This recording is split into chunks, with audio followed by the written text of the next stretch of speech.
because it's not that customers don't want to buy it. It's just that sometimes they don't understand. That's where you need to generate the need.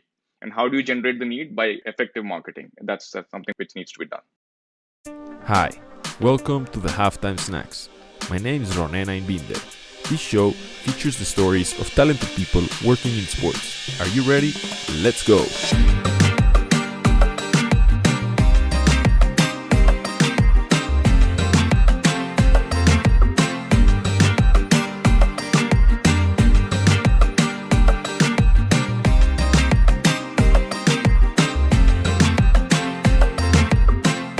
I'm happy to introduce a massive guest to today's Halftime Snack. Joining us from Toronto, Canada is a sports technology enthusiast with over 14 years of experience working in the sports industry. His expertise lies in the intersection between multiple domains such as sales, marketing, analytics, and content writing. This man has worked with leading sports tech companies such as Huddle, Catapult Sports, Sports Insight, and Pitch Vision. Additionally, he worked with different teams as a performance analyst. It is an honor to introduce the one and only Venugopal Rajagopalan. Thank you, Ronan. Such a pleasure to be on your show. And I've seen some of your previous episodes, and wonderful to be connected and be on this show. Man, it's great to have you on the show. And I want to start off by talking a little bit about your background. While I was doing my research, I realized that your bachelor's degree was done in India. So I guess you're from India and you grew up there. So I want to talk a little bit about that, your educations. What are some of the key lessons that you've learned maybe while you were living there or in your career that you know that you apply in sports today? Yep, you're right. I was born and brought up in India, in a place called New Delhi, the capital of India. I did my graduation back there in information technology. Although I did it in IT, but I was never a geek or never a programmer per se. It was predominantly, the functional side of IT that caught my attention. And I was kind of amazed by the way computer systems work, and how new programs are developed, and how the technology world is taking shape. And back then when I did my graduation in the early 2000s, this was a big booming space. So so that kind of got me interested in knowing more about how tech is developed. Post that, I did my postgraduate diploma in management, and that was actually a big learning curve for me because that taught me the virtues of leadership, as well as knowing where to apply, the concepts that I've learned in my graduation and in my post graduation, right? So that's kind of applied. They say management is applied science, right? So that's how I kind of got to know how do I, you know, kind of fix A and B together and make C. So that's something which was quite a big learning for me. So yeah, so that was my education. Did not have a clue in terms of where to take my career in the beginning. So as everyone else, I kind of joined the bandwagon, the rat race, and joined the IT industry, and started off with some roles in sales and marketing in the IT domain. But that was a huge learning curve because that was the building block of me getting into the corporate world and understanding how things work, how to make proposals, how to make sales pitch, and all those kind of stuff. And so yeah, so that helped me a lot. Was there something? Of course, now you're living in Toronto, in Canada, and I suppose I've never been to India, but I suppose that it's very different in terms of both society, but also in terms of what sports means to society and what it means. Was there something specific about Toronto's sports life that pushed you to move there, or how would you compare India and Toronto, Canada, as it may, for someone working in sports? Can you just give us a little bit of a comparison? In my initial few years in the IT industry, I worked there for a few years, 5 years, and down the line, I wanted to do something different in life. There was some bit of soul searching that I did. And, all this while I was also interested in sport big time. And being in India, and like you mentioned, right, you did not know much about India, but cricket as a sport is a religion there. So it's like it's in everybody's blood. If you are in India, if you don't love cricket, then you're not an Indian. That's how it is. So I kind of kept playing club cricket back then on weekends and corporate and club cricket. And, I wanted to do something related to sport, but I did not know what. So I just started doing a bit of research after office hours and on weekends in terms of where do I see myself fitting into the sports industry. And that's when I, figured out that performance analysis or sports analytics is coming up in a big way. And this was, I'm talking about 2008, 9, 10 at that point in time. And, sports was catching up big on technology. And these were some of the areas which were actually becoming more prominent. So that's when I started doing a bit of freelance work with some of the players in this market. Started off by working on weekends and helping out a couple of startups with their analytic needs, analysis needs and stuff. And post that, I started getting a little more confident about where I fit into the scheme of things.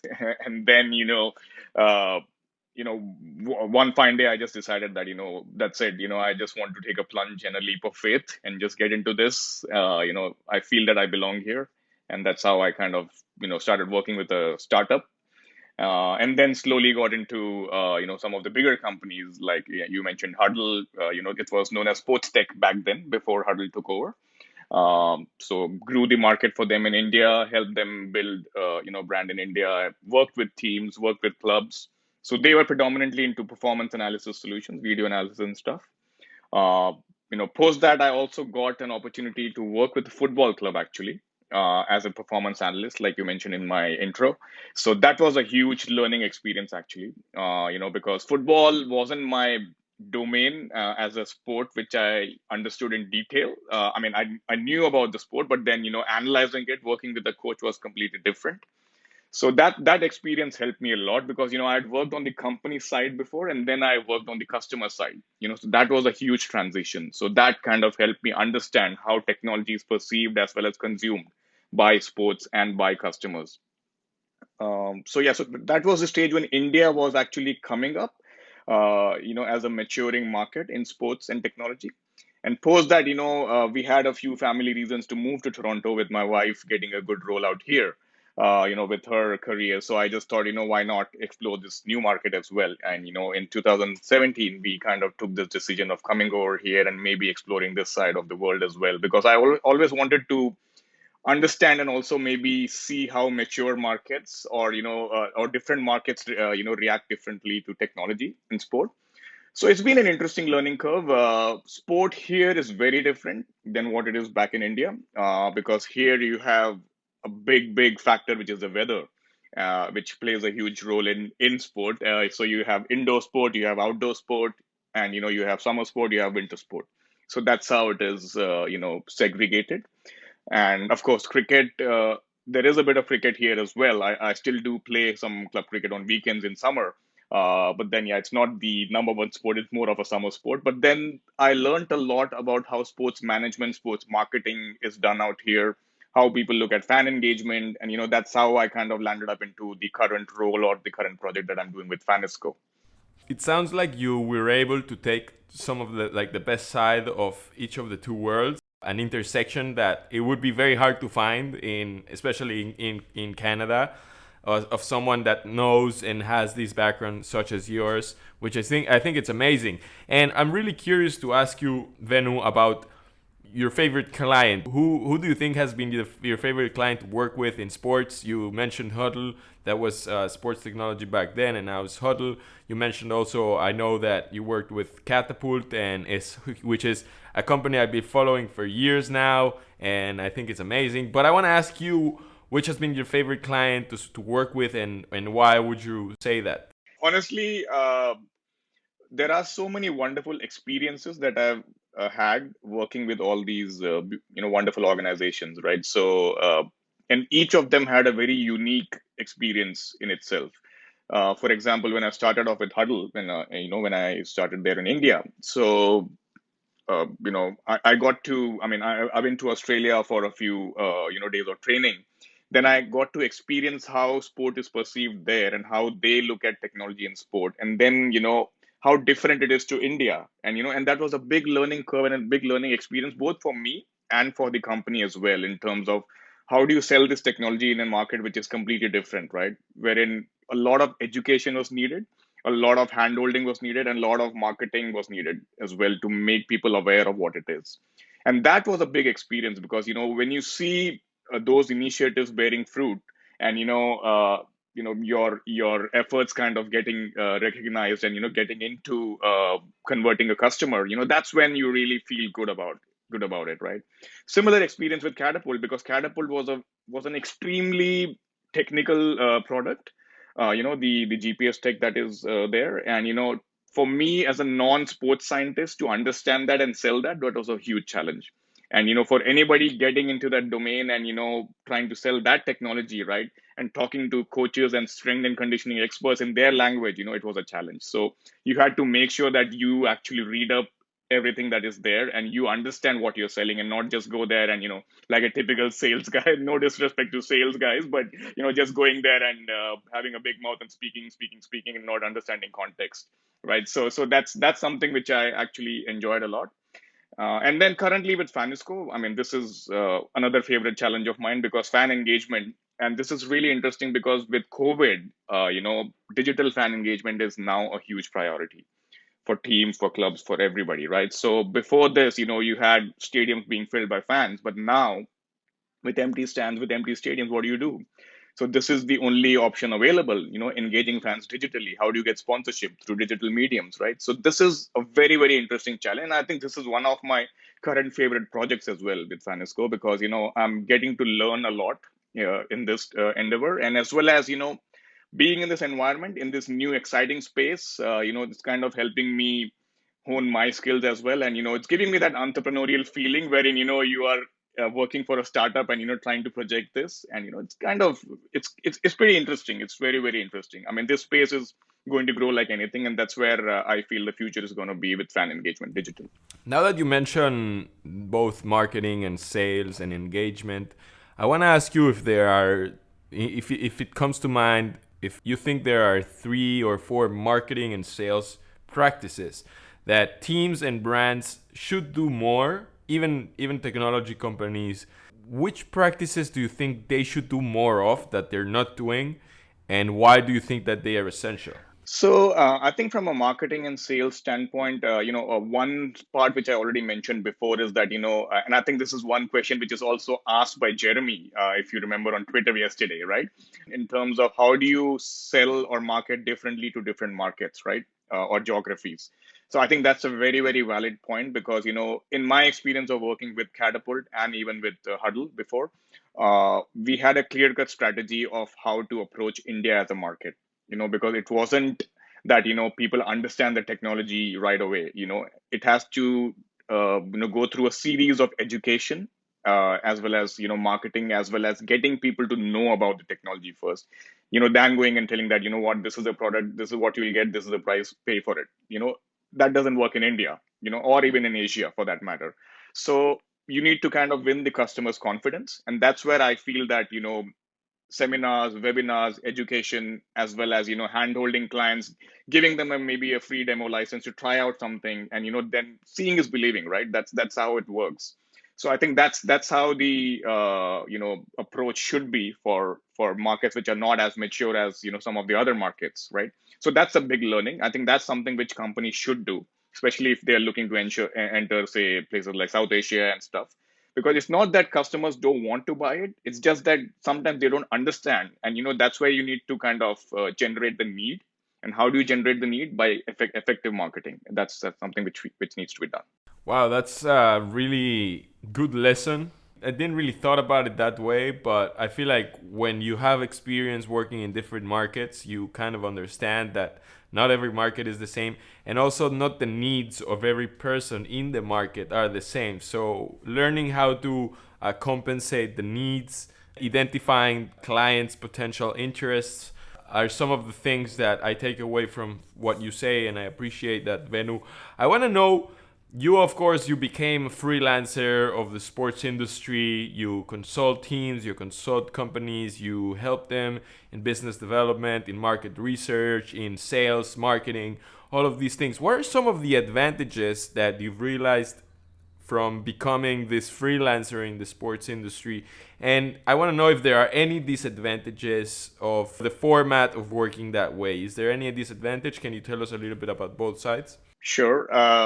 Advantages are plenty. One is that you kind of tend to experience a wide range of clients to work with, as well as a wide industry in terms of you could work. For example, now I'm doing something in fan engagement. I'm also doing something in market research. I'm also teaching a few university students back home in India. So, it's like you're broadening your scope. You could do much more sitting at home, working from home, or, working from anywhere in the world, right? So you have multiple avenues to work for. So your learning increases, your network increases. I think that's the biggest advantage. People start knowing you, when you do multiple projects.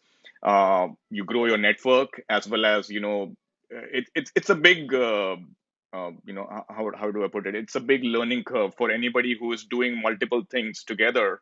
Of course, all those things have to be prioritized in terms of how do we deliver each project. It's not that the quality should go down. Everything should be done spick and span. So that's also a key message which I would like to point out as a freelancer, because your personal brand and your reputation is on the line. So that also matters. Disadvantages, well, I think I won't put it as a disadvantage, but it's a challenge that, obviously there are certain times of the year when you may not get active projects because, there is off season time, or, when teams are not actively in sports. So, so basically you got to hunt for your next meal. That's how it is. So if I could put it in a simple manner. So, so yeah, I mean, there will be days when your work will be really high in demand. There will be days wherein, you will be kind of having, just like sports teams have off season, you will also have an off season wherein you may not have too much of work to do, but then that's okay. I mean, you take it in your stride. You get to spend time with family, you get to travel, you get to do multiple things. So that's the advantage and the disadvantage side of the freelance part. Yeah, and I also saw that you are a public speaker and you give conferences. Of course, now that it might be even harder, or you do it online. But I guess that it gives you time and space to do things that you might love to do just for the sake of doing them, like giving conferences or being a teacher or helping other people out, which I think is great. And I appreciate that answer, Venu. I want to know, I want to pick your brain and ask you, if do you think there are a few trends, or what trends do you see coming for both sports marketing and analysis performance in the next few years?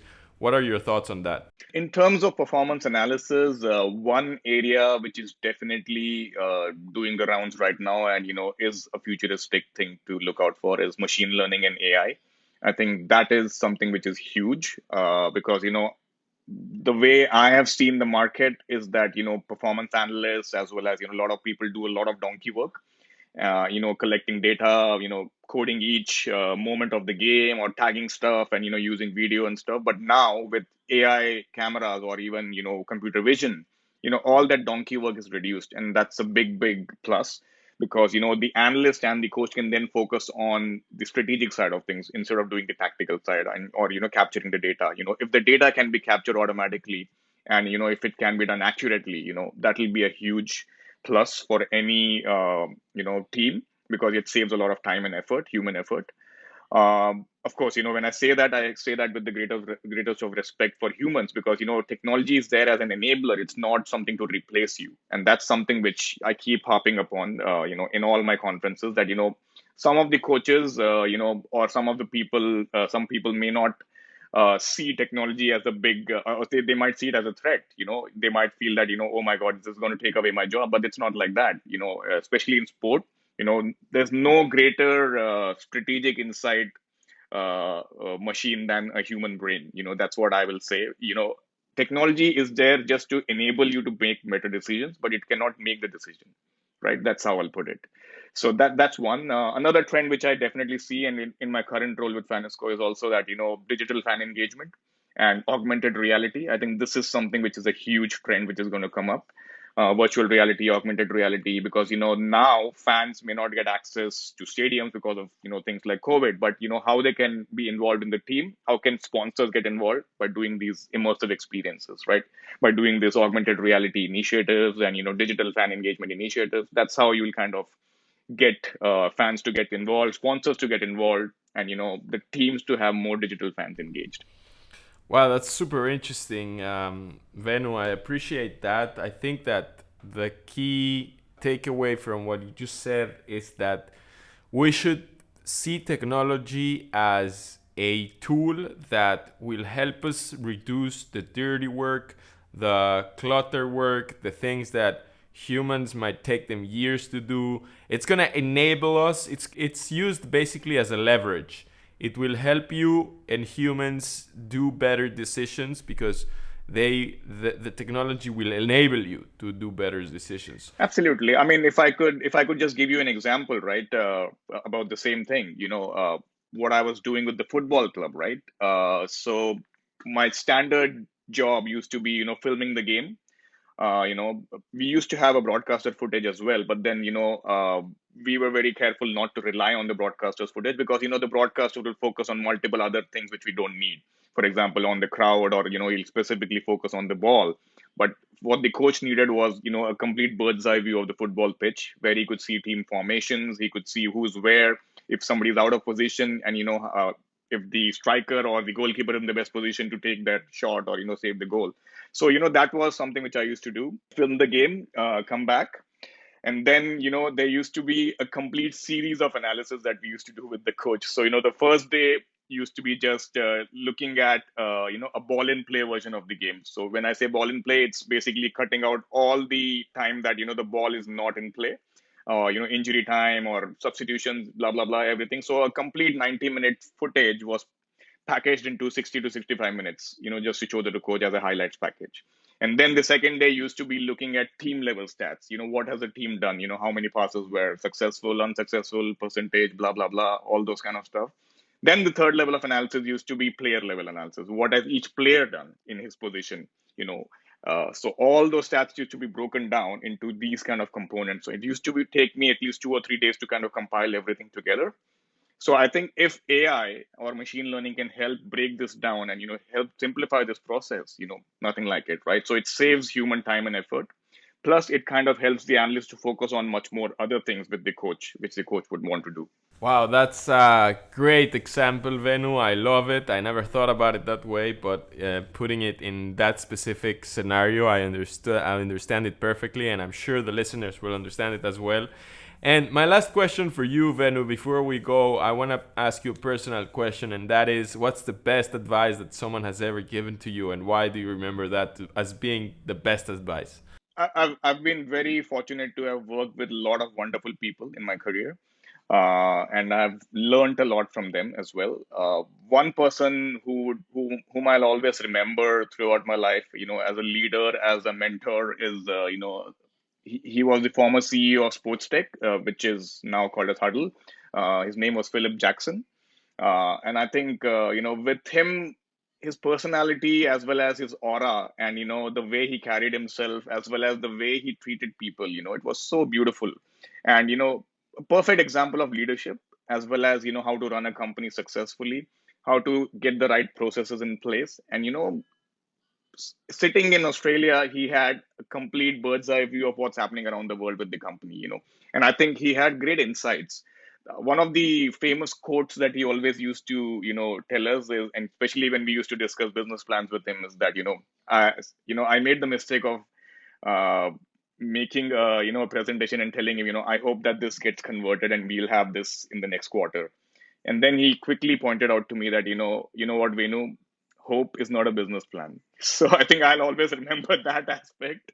And, so that was something which is kind of embedded in me throughout my life. And, I always remember that quote, whenever I say the word hope, then he'll say that hope is not a business plan. If it's there, it has to be either something, which is measurable, or it should not be there. That's great, Venu. I think that's a great place to wrap today's conversation. Venu has a clear experience, a unique set of background and knowledge in sports and technology, and there's so much to learn from him. I appreciate your time, Venu. It was amazing to host you on the Halftime Snacks show. I can't wait for us to meet and talk more about sports and technology in the future, hopefully once this pandemic is over. But for now, thank you so much for coming to the Halftime Snacks, Venu.